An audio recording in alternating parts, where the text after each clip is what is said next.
శ్రీమాత్రే నమః. అమ్మ, మనం లలితా సహస్రనామంలో 4, 5, 6 శ్లోకాలకి అర్థాలు సవివరంగా తెలుసుకుందాము.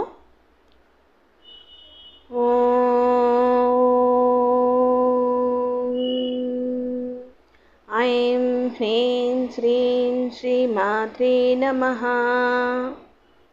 చంపకా సోగ పున్నాగా సౌగంధిక లసత్కచ.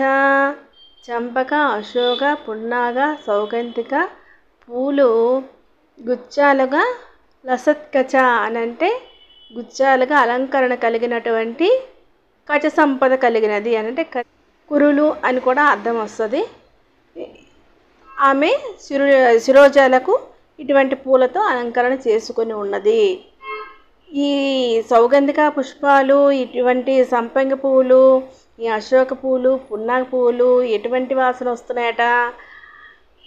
వాటి వాసన అమ్మవారి కురులకు సంతరించుకున్నదా, శిరోజాలకు సంతరించుకున్నదా, లేదంటే అమ్మవారి శిరోజాల యొక్క సువాసన అనేవి ఆ పూలు సంతరించుకున్నాయా అనేటటువంటి సందేహము కలిగి ఉన్నాయట. మీకు అర్థమైంది కదండి. అమ్మవారి తలలో అలంకరించుకోవడం వల్లనే ఆ పుష్పాలకి అంతటా సువాసన కలిగి ఉన్నాయని ఇక్కడ భావము. కురవిందమణి శ్రేణి కనత్కోటీర మండిత. కురవిందమణి శ్రేణి కనత్కోటీర మండిత అంటే కురువిందమణి అంటే ఇక్కడ పద్మరాగమణులు అని కొందరు అంటున్నారు, కొన్ని పుస్తకాల్లో ఉన్నాయి. అలాగే నాకు అనిపించింది ఏంటంటే కురులు అని అంటే శిరోజాలు కదండి. కురువిందమణి శ్రేణి, కురువిందము అని అంటే కురులు అందముగా ఉన్నాయి. ఏ రకంగా అందంగా ఉన్నాయి? మనుల శ్రేణి అంటే వరుస, మణి శ్రేణి, కురువిందమణి శ్రేణి కనత్కోటీర మండిత. కనకముతో చేయబడినటువంటి అంటే బంగారంతో చేయబడినటువంటి కిరీటమునందు ఈ పద్మరాగ మణులు వరుసలుగా పొదగబడి ఉండి అమ్మవారి తలపై ఒప్పారుచు ప్రకాశించబడుతూ ఉన్నవి అని అర్థము. అష్టమీ చంద్ర విభ్రాజ దళికస్థల శోభిత ముఖచంద్ర కలంకాభ మృగనాభి విశేషక. అష్టమి అని అంటే మనకందరికీ తెలిసిందే అష్టమ తిథి అని, లేదంటే 8 అని సంఖ్య అని. కానీ అష్టమి చంద్ర విభ్రాజ, అష్టమి నాడు చంద్రుడికి ఒక విశిష్టత ఉంది. అది ఎందుకని? అష్టమి అంటేనే ఒక విశిష్టత ఉంది. అది ఎందుకని మీలో ఎవరైనా చెప్పగలరా? అష్టమి అని అంటే అమ్మవారి పుట్టినరోజు, అలాగే కృష్ణుని యొక్క పుట్టినరోజు కూడా అష్టమి రోజు. కాబట్టి అష్టమి నాడు చంద్రుడు ఒక విశిష్టత సంతరించుకొని ఉన్నాడు. తర్వాత అష్టమి తిథిలో చంద్రుడు కూడా నెలవంక రూపంలో ఉంటాడు. తర్వాత మీరు శుద్ధ అష్టమికి బహుళ అష్టమికి ఒకే విధంగా చంద్రబింబం మనకు అగుపడుతూ ఉంది. అందుకని అష్టమి నాటికి అంత విశిష్టత ఉంది. అయితే అష్టమి చంద్ర విభ్రాజ అంటే అష్టమి నాటి చంద్రుడి వలె ఆమె ముఖం మీద ఉన్నటువంటి ఫాలభాగం అంటే ఇది నుదురు కనుబొమ్మలు మీద నుదురు అనేది అమ్మవారిది ఫాలభాగం. అష్టమీ చంద్ర విభ్రాజ దళికస్థల శోభిత. దళికస్థల శోభిత అంటే అదే అర్థం. అది శోభిత అంటే మెరుపును సంతరించుకున్నది, శోభాయమానంగా ఉన్నది అని అర్థం. దళికస్థల అంటే ఫాలభాగం. అష్టమీ చంద్ర విభ్రాజ అంటే మెరియుచున్నది, ఒప్పారుచున్నది అని అర్థం. అయితే అష్టమి నాటి చంద్రుడి వల్లే అమ్మవారి ఫాలభాగం మెరుస్తూ ఉంది అని అర్థం. ముఖచంద్ర కలంకాభ మృగనాభి విశేషక.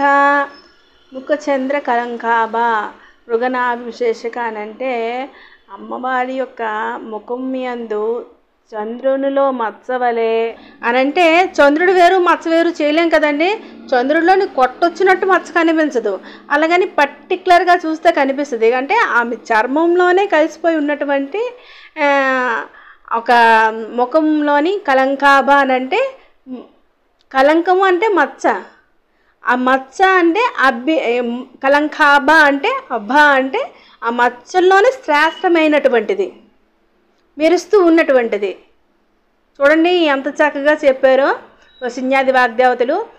ముఖచంద్ర కలంకాభ, ముఖములోని చంద్రుని ముఖం మీద తిలకం అనేది చంద్రుని యందు మచ్చవలే అమ్మవారి నుదుటి యొక్క పాలభాగమున మృగనాభి విశేషకం అంటే మృగము యొక్క నాభి యందు వచ్చినటువంటి కస్తూరి ద్వారా పెట్టుకున్నటువంటి తిలకము అని, బొట్టు అని.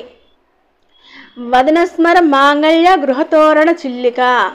వదనస్మర అంటే మన్మధుడు నివసించేటటువంటి ముఖము కలిగి, అంటే ఆమె ముఖం ఎలా ఉందంటే మన్మధుడి యొక్క నివాసము వలె ఉంది. ఆ మన్మధుని యొక్క నివాసమునకు, ఆయన గృహమునకు తోరణము వలె ఈ అమ్మవారి యొక్క కనుబొమ్మలు తీర్చిదిద్ది ఉన్నవి.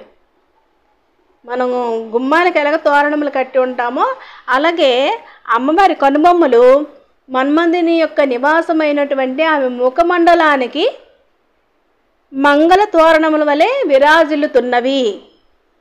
వృక్తలక్ష్మి పరివాహ అని అంటే లక్ష్మీ కళ కలిగినటువంటి పరివాహక ప్రాంతంలో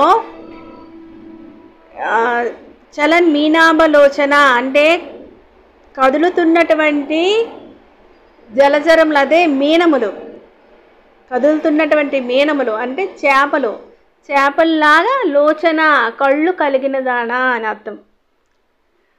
వృక్తలక్ష్మి పరివాహ అని అంటే పారుతున్న జలమయందు అంటే లక్ష్మీ కళ కలిగినటువంటి ముఖములో పారుతున్నటువంటి జలమునందు కదలిక కలిగినటువంటి మీనములు అంటే చేపలు. ఆ రకంగా లోచన మీనాభలోచన అంటే కదులుతున్నటువంటి చేపలుగా రూపము కలిగిన కళ్ళు కళదానా అని అర్థం. చూడండి అంత చక్కగా వర్ణించారో.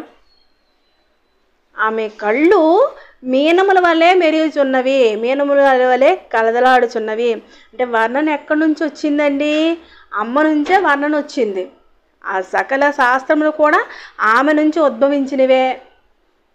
ఈ కవితలు ఈ రాసేవాళ్ళు కూడా నీ కళ్ళు మీనాల్లా ఉన్నాయి, నీ కళ్ళు చేపల్లా ఉన్నాయని అంటే అమ్మకు నాకు ఇవన్నీ చూస్తుంటే అది ఎప్పటి నుంచో ఉంది. రహస్యనామ స్తోత్రం కదండి, అది ఎన్ని వందల కోట్ల వేల కోట్ల కిందట ఉందో ఆ అమ్మవారి చరిత్ర. ఉపాసన శ్రీ విద్యోపాసన ఎప్పుడు మొదలైందో ఎవరికీ తెలియదు. అటువంటిది ఆమెను కీర్తించినటువంటి వసిన్యాది వాగ్దేవతలే ఇటువంటి కవితలన్నీ ఆమెలోంచి వచ్చిన దేవతలే ఈ కవితలన్నీ చెప్పేశారు.